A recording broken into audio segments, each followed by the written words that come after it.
Hello everybody, मेरा नाम CO Mishra है और आज हम लोग एक ज़रूरी मुद्दे पे हम बात करना चाहेंगे कि जो पहले अटेम्प्ट टू मर्डर के जो केसेस होते थे, जो अगर हम आईपीसी के बारे में बात करें तो उसमें 307 आईपीसी सेक्शन जो था उसमें अटेम्प्ट टू मर्डर के बारे में बताया गया था जो आईपीसी। प्रेजेंट टाइम में अगर हम देखेंगे तो बीएनएस के आने के बाद वो सेक्शन 109 पे अटेम्प्ट टू मर्डर के बारे में बताया गया है। तो अटेम्प्ट के मर्डर के बारे में कुछ चीजें हम जो बताना चाहते हैं और उसको थोड़ा सा प्रैक्टिकल एग्जांपल से हम समझने की कोशिश करेंगे। जैसे कोई कोई पर्सन है, कोई ऐसा है जो विक्टिम है, वो पर्सन है और किसी एक्यूज पर्सन ने उसको फायर आराम जैसे मतलब जैसे बंदूक से उसने गोली चलाई, लेकिन वो गोली उसको लगी नहीं। वो बैठ गया और वो गोली उसको बिना टच किए निकल गई। तो इस सिचुएशन में क्योंकि इंजरीज तो उसको आई नहीं, तो किस किस सेक्शन में मेड आउट होगा? तो डेफिनेटली लॉ मेकर्स ने इसके बारे में जो लेजिस्लेशन ने जो एक्ट पास किया उसमें जो 307 आईपीसी जो अटेम्प्ट टू मर्डर है, प्रेजेंट टाइम में 109 बीएनएस है, इसमें जो उसको पनिशमेंट होना चाहिए जो कानून के दृष्टि से उसमें वो अटेम्प्ट टू मर्डर के केस में जाना चाहिए। इसके बारे में थोड़ा सा हम चर्चा करेंगे कि अटेम्प्ट टू मर्डर का जो केस होता है उसमें इंजरी ज्यादा मैटर नहीं करती है। उसमें जो एक्यूज पर्सन है उसकी इंटेंशन, उसकी नॉलेज, ये सारी चीजें ज्यादा मैटर करती है। इस चीज को थोड़ा सा हम ब्रॉड लेवल पे समझने की कोशिश करेंगे। तो 307 आईपीसी अटेम्प्ट टू मर्डर ये आईपीसी में बताया गया था और बीएनएस आने के बाद सेक्शन 109 में इसके बारे में डिफाइन किया गया है। तो सिर्फ इंजरी की गंभीरता ही निर्णायक नहीं होती, बल्कि जो इंटेंशन होता है, इंटेंशन का मतलब जो उसकी नीयत होती है किस पर्सन की और जो उसकी नॉलेज होती है, जो उसको ज्ञान होता है, वो सबसे महत्वपूर्ण फैक्टर होती है अटेम्प्ट टू मर्डर के केस में। जो कोर्ट जब उसका जजमेंट भी करती है या बेल स्टेज पे जब भी कोर्ट इसको डिसाइड करती है तो कोर्ट उसमें इंजरीज को ज्यादा सीरियस नहीं देखती है। इंजरीज के अलावा जो इसकी एक्यूज पर्सन की जो इंटेंशन थी और जो उसकी नॉलेज थी, इन सारी चीजों को कोर्ट क्या करती है, जजमेंट देते समय या बेल के समय में इन सारी चीजों को कंसिडर करती है।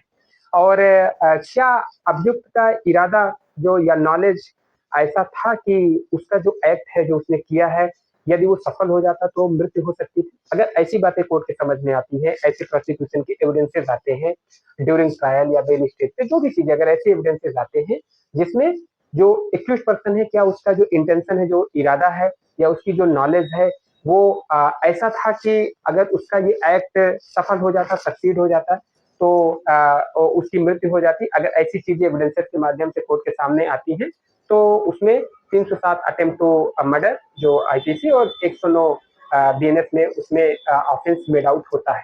तो इसमें देखा गया तो इंजरीज मैटर नहीं की, इसमें इंटेंशन और नॉलेज ज्यादा मैटर की गई। तो ये चीजें जानने वाली है और समझने वाली है।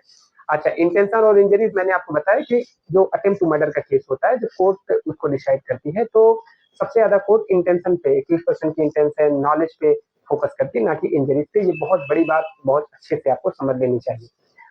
अच्छा, इंटेंशन कैसे कैसे कोर्ट किस किस माध्यम से कोर्ट साबित करना, कोर्ट किस किस माध्यम से कोर्ट समझने की कोशिश करती है कि एक्यूज पर्सन का इंटेंशन था उसको जान से मारने की। तो ये हो सकता है जो लड़ाई झगड़ा हो रही है उसमें किस टाइप के वेपन का यूज किया गया। अब जैसे भाई अगर किसी ने बंदूक फायर आर इंजरी की चोटें आई है या उसने बंदूक से गोली चलाई है, तो डेफिनेटली जो डिफेंस है, जो हथियार है, वो इस नेचर का है जिससे किसी की मृत्यु हो सकती है। तो कोर्ट उसको कंसिडर करती है। पहली चीज है किस टाइप का हथियार, चाकू से आप मार रहे हैं या फायर आराम जनी है, तलवार से आप मार रहे हैं, क्योंकि देखिए ये सब जो वेपन्स होते हैं उससे आदमी की जान जा सकती है। तो जब कोर्ट इन सब चीजों को देखती है तो डेफिनेटली कोर्ट इंटेंशन को पता करने के लिए कोर्ट ये देखती है कि किस पर्सन ने जो चोटें पहुंचाई या चोटें जो पहुंचाने की कोशिश की वो किस टाइप के मोड से, किस टाइप के वेपन से पहुंचाई। तो अगर वो ऐसी हथियार होंगे जिससे जान जा सकती है तो डेफिनेटली वो ये साबित करता है कि किस पर्सन का इंटेंशन था इस पर्सन को जान से मारने की। दूसरी चीजें क्या है कि उसने जो जैसे बंदूक की बात मैंने किया तो उसने कितनी बार, जैसे अगर उसकी जान से मारने की नियत होगी तो उसने एक बार किया, दो बार किया, रिपीटेशन। जैसे अगर चाकू से उसने हमला किया तो क्या कई बार उसने चाकू मारा या एक बार चाकू मारा, तलवार से मारा तो एक बार मारा या कई बार, मतलब उसका इरादा जैसे क्या है, रिपीटेशन जब ज्यादा होगी तो उसका जो इससे कोर्ट ये समझने की कोशिश करती है कि ये पर्सन इसको मारना चाहता है। तो दूसरी चीज़ें क्या है कि एक पहली चीज़ आपने देखा कि इंटेंशन कैसे कोर्ट देखेगी कि एक हथियार आप किस तरीके का यूज़ कर रहे हैं, दूसरा आपका आप कितने टाइम पे रिपीट कर रहे हैं, जो वार कर रहे हैं, जो आप वो उसका जो वो कितनी शिफ्ट में कर रहे हैं, कितनी बार कर रहे हैं, तो ये भी चीज़ें डिसाइड करती हैं कि आपका इंटेंशन था उसको जान से मारने की या नहीं था। तीसरी चीज़ें क्या है कि किस पोज़ीशन पे आप मारने की कोशिश कर रहे हैं। जो वार आप कर रहे हैं वो शरीर की बॉडी की किस किस जगह पे आप करने की कोशिश कर रहे हैं।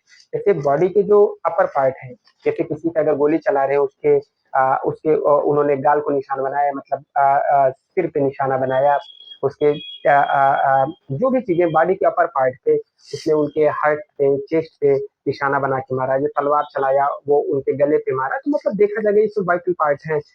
ये सब शरीर के ऐसे अंग है जहाँ से आदमी की जान जा सकती है। तो कोर्ट ये भी जब अटेम्प्ट टू मर्डर का केस कोर्ट डिसाइड करती है तो ये भी चीजें देखती है कि जो किस जगह पे जो वार किया गया वो बॉडी के किस पार्ट पे था।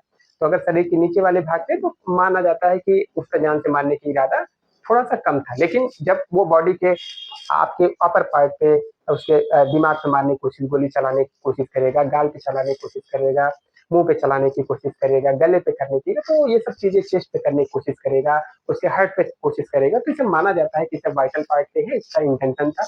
कोर्ट इन सब चीजों को देखती है। तो वार वार का उसने शरीर के बॉडी के किस पार्ट पे किया और जो वार कितनी बार उसने किया, ये सब चीजें कोर्ट देखती है। और घटना की परिस्थितियां भी कोर्ट देखती है कि घटना किन किन परिस्थितियों में हुआ। तो इन सब चीजों का जब एनालिसिस करती है तब कोर्ट जब अटेम्प्ट टू मर्डर का किसी के अगेंस्ट में अगर चार्ज फ्रेम हुआ है या एलिगेशन लगा है तो इस चीज को कंसिडर कोर्ट क्या करती है इसमें इंजरीज को कोर्ट साइड करती है और एक्यूज की इंटेंशन और नॉलेज को कोर्ट इन सब पैरामीटर जिसे मैंने आपको बताया उन सब चीजों को वो कंप्लीट करती है। अच्छा, लेकिन एक बार अगर ये साबित हो गया कि आरोपी जो 21 पर्सन थी उसकी जो मंशा थी वो जान से मारने की थी, तो भले चोट बहुत नॉर्मल लगा हो, जैसे मैंने बताया वो पर्सन बच गया, बैठ गया, लेकिन अगर ये सब चीजें साबित हो जा रही है कि गोली चलाई जान से मारने की नीयत से थी, पूरी नॉलेज से थी, डेफिनेटली तब भी भले इंजरीज नहीं आई, तब भी उस पर्सन को 307 में आईपीसी में जो अटेम्प्ट टू मर्डर है प्रेजेंट टाइम में 109 बीएनएस उसमें कोर्ट उनको पनिशमेंट दे सकती है। तो ये समझने वाली बात है। इंजरीज इंजरीज क्लियर बातें हैं। Nature of injury is not always consider. Intention और knowledge is key factor about the attempt to murder. Attempt to murder के केस में जब कोर्ट डिसाइड करती है तो जो जो समझने वाली बात है वो nature of injury is not always considerable things. What is most important thing, that is the knowledge, that is the intention is the key factor while court deciding the attempt to murder cases. तो बात एकदम clear कर समझ में आ गई कि अगर intention साबित हो जाए तो इवन सिंपल इंजरी भी अगर है तब भी वो अटेम्प्ट टू मर्डर के केस में उसको पनिशमेंट किया जा सकता है। तो ये बातें हैं जो सीखने वाली है। तो इंटेंशन प्लस एक्ट, ये चीजें कोर्ट जब डिसाइड करती है तो इसको ध्यान में देती है, ना कि इंजरीज पे कोर्ट कंसिडर नहीं करती है अटेम्प्ट टू मर्डर के केसेस में। और भी क्या चीजें हैं, कुछ सेटल्ड जितने अपेक्स कोर्ट के जजमेंट है, जो लीगल प्रिंसिपल्स है, उसमें यही चीजें हैं कि चोट की गंभीरता निर्णायक नहीं होती है। आ, जो जो चीजें निर्णायक की है तो वो आपका 21% का इंटेंशन और उसका एक्ट, ये सब चीजें निर्णायक होती हैं अटेम्प्ट टू मर्डर के केस में।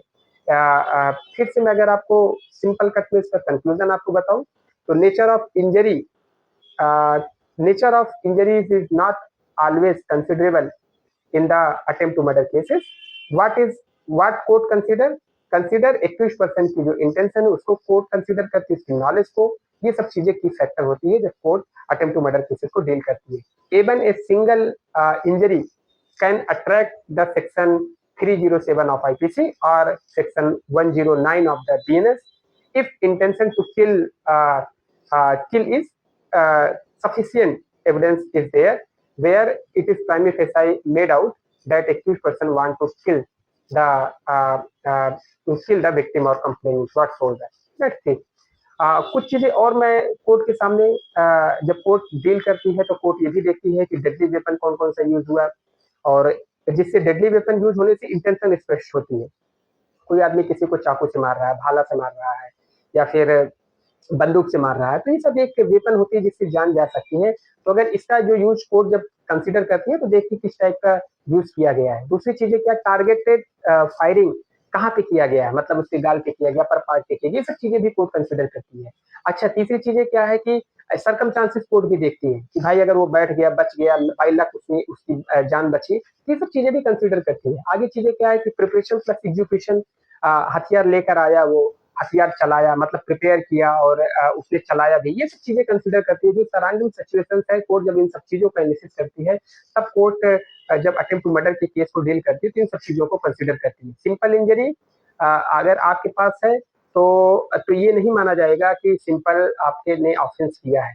तो इंटेंशन इनफर्ट जो इंटेंशन जो चीजें कोर्ट जो कोर्ट देखती है कि इसका जान से मारने का नियत था तो उसने जो वेपन जो यूज किया गया उसको देखती है, बॉडी के किस पार्ट पे किया गया उसको देखती है, कितनी बार चलाया गया, रिपीटेशन कितना बार, इसको कंसीडर करती है। जो सर्कमस्टेंसेस है उन सारी चीजों को कंसीडर करने के बाद कोर्ट अटेम्प्ट टू मर्डर के केसेस को डील करती है।